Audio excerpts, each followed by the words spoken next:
El Señor ha elegido a ustedes entre tanta gente para ser un pueblo muy, muy especial. Eso es un elogio, eso es un compliment que recibimos de parte de Dios, tanto ustedes como yo, su servidor. La segunda cosa que quisiera yo decirles a ustedes es de que ustedes me conocen a mí, pero tal vez se preguntarán por qué razón yo estoy en una silla de ruedas. Y I don't know if all of you know the reason. Pero I just want to say that when I was 24 years old, I was having fun at this regional park in Fairfax. And all my life, I had a passion for swimming. And I remember that afternoon, I went to this park, and at sunset, the sun was almost down, and the reflection of the sun was in the water, in the swimming pool, like a mirror. And I wanted to swim. I was completely hot, felt very warm, and I wanted to be in the water right away. So without thinking twice, I saw the swimming pool from far away.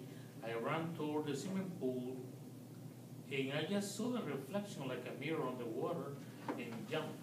I dived into the swimming pool without realizing the consequences of how deep the swimming pool was. And the swimming pool was by about 1 foot deep, and I broke my neck. I have a permanent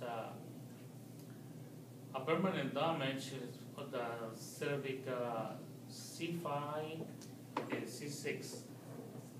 I was very lucky because Christopher Reeve didn't have a severe damage. He was totally paralyzed from the neck down, and so was I. But the Lord was merciful. And when I first had my accident, I couldn't even move my arms, couldn't have no sensation in my body. But eventually, I began to move my arms, and I couldn't recover all my muscles in my arms, but I think that I am strong enough to go around wherever I want, and able to do a lot of things that I never thought I was going to be able to do. I eventually graduated from college, and I was able to work. And I am very grateful to the Lord because I have accomplished in my life a lot of things that I never thought that I was going to be able to due to the damage that I had suffered. And the reason why I am telling you this is because the Bible said that en el mundo tendréis aflicción, y eso significa de que just because we are Christian, that doesn't mean that we won't have problems. We will have problems, big problems. But we have to keep in mind that the Lord is with us, no matter what. He's going to be with us every single day of our life, and we were going to get through of any problems. We can overcome anything. So my message is that don't let anything let you get down. Whenever you have an obstacle on your way, just take it away and move on. That doesn't matter what. Okay? That's my message to you this evening. Okay. We are going to have a Bible study about San Matthew chapter 25, and we will concentrate on verses 14 through 30. study it. How many of you know what a parable is? Una parábola. ¿Qué es una parábola? Conversation, like comparing Word God to regular life, like some kind of relationship.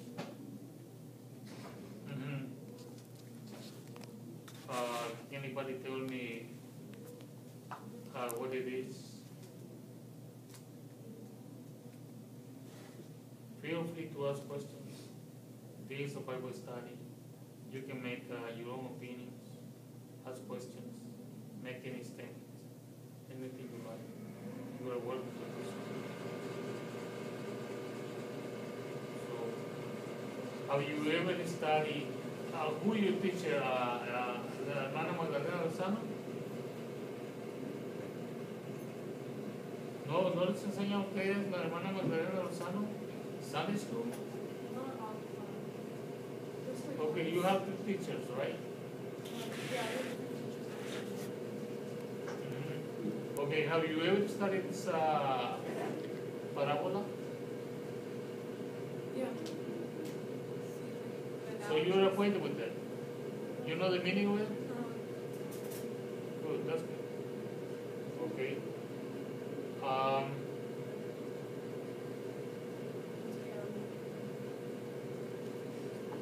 Okay.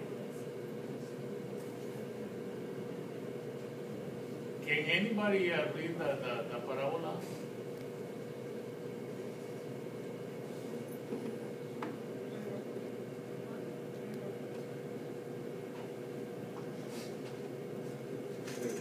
Chapter? Chapter 25. Right? See, starting from 14. Oh, 14. I can read it. Okay, read two. Again, the kingdom of heaven can be illustrated by the story of a man going on a long trip. He called together his servants and entrusted his money to them while he was gone. Want me to keep going? Sí, hasta el 30. Or 30? He gave 5 bags of silver to one, 2 bags of silver to another, and 1 bag of silver to the last, dividing it in proportion to their abilities. Then he left on his trip. The servant who received the 5 bags of silver began to invest the money and earned 5 more. The servant with 2 bags of silver also went to work and earned 2 more. But the servant who received the 1 bag of silver dug a hole in the ground and hid the master's money.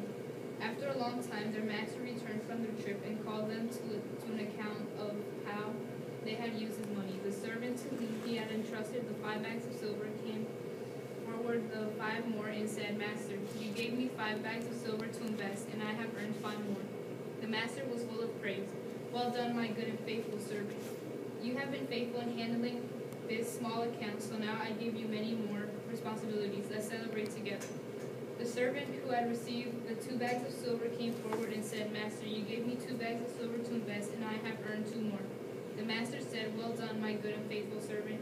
You have been faithful in handling this small amount, so now I will give you many more responsibilities. Let's celebrate together. Then the servant with the 1 bag of silver came and said, Master, I knew you were a harsh man, harvesting crops you didn't plant and gathering crops you didn't cultivate. I was afraid I would lose your money, so I hid it in the earth. Look, here is your money back. But the master replied, You wicked and lazy servant. If you know I harvest crops I didn't plant and gather crops I didn't cultivate, why didn't you deposit my money in the bank? At least I could have gotten some interest on it. Then he ordered, Take the money from this servant and give it to the one with the 5 bags of silver. To those who use well what they are given, even more will be given, and they will have an abundance. From those who do nothing, even what little they will have be taken away. Now throw this useless servant into outer darkness, where there will be weeping and gnashing of teeth.